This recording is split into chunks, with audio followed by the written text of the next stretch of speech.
Hi, I'm Paul Battaglia, and this is section 4.3.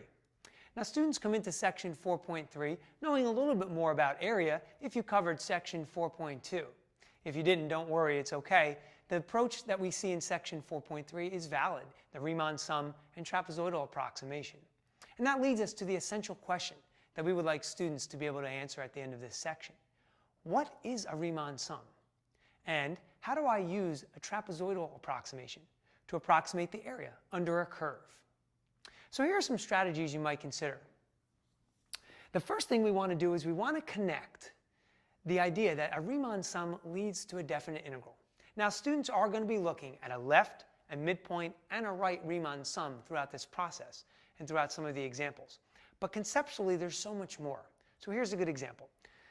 Let's suppose that we have the rate at which we're filling a pool with water. What does the integral from 0 to 8 actually represent? And let's say that our units are minutes.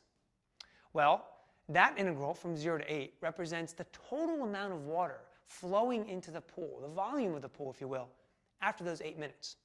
Here's a better one. What would the integral from 2 to 8 represent? Well, that now represents the amount of water going into the pool after the first 2 minutes. So the difference there is crucial, and students should really understand that. They definitely could see that on the AP exam, so spend some time on that. Now let's talk a little bit more about these Riemann sums. Students sometimes think, and this is a very common mistake, that if they do the left Riemann sum, and they do the right Riemann sum, and then you ask them, find me the midpoint Riemann sum, and you don't tell them anything else, it's natural for them to think, well, I'll just take the average. So what you want to do is this. Walk through the midpoint approximation with them after having allowed them to do that, and let them see that they're not the same. And that brings us to the trapezoidal approximation. See, in the trapezoidal approximation, that's when we can do the average of the left and the right. So this is all great discovery for students, and try and take some time to have them do this. Now, the other thing we want students to be able to do is to connect when an area approximation is an overestimate versus an underestimate.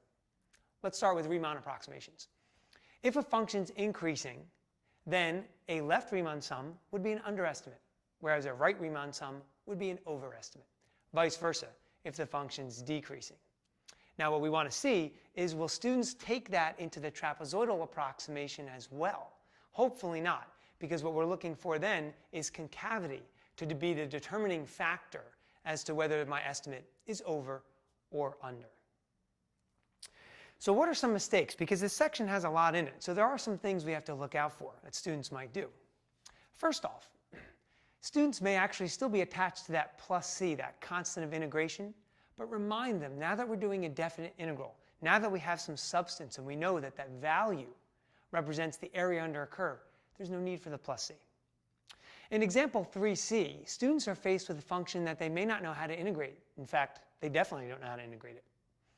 The reason is because they're relying on some rules that they saw in section 4.1. And what we want to show them here is, even though you don't know some of those rules, look at the function you're being given. It's actually the equation for a semicircle.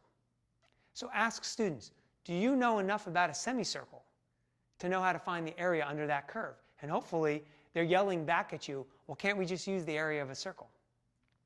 Finally, there's this, and it's very, very prevalent on the AP exam. It's the use of properties of integrals as notationally presented. Let's suppose that I give students an integral from 0 to 5 of f of x, and I tell them that that value is 10. And then I say to them, can you tell me what the value of the integral from 0 to 5 of f of x plus 7 would be? Now, naturally, what students will do is they'll say, well, isn't it just 17? 10 plus 7? What are they forgetting here? They're completely ignoring some of the properties of definite integrals, that we can actually integrate this sum separately. So they need to see that we have to use the value given for integral from 0 to 5, and then we have to integrate 7 separately from 0 to 5, and really combine those two area values. Now, finally, let's talk about a very, very big thing that students might encounter, whether it be in your class or even on the AP exam. And that's the idea of presenting a table of values. Maybe they see a table with equal widths. Maybe they won't. What I've heard from my students is this. If students are asked to do, let's say, a trapezoidal approximation, and they have a table with equal widths, what they actually prefer to do is just use the trapezoidal rule. However, if the widths are unequal, what they found is they find it more efficient to actually do the average of the left and right Riemann sum. So see which your students like better, and then let them do whatever they wish. Both methods are acceptable on the AP exam, let's say in a free response question. I hope these tips have been helpful. I'm sure you'll have much success in section 4.3.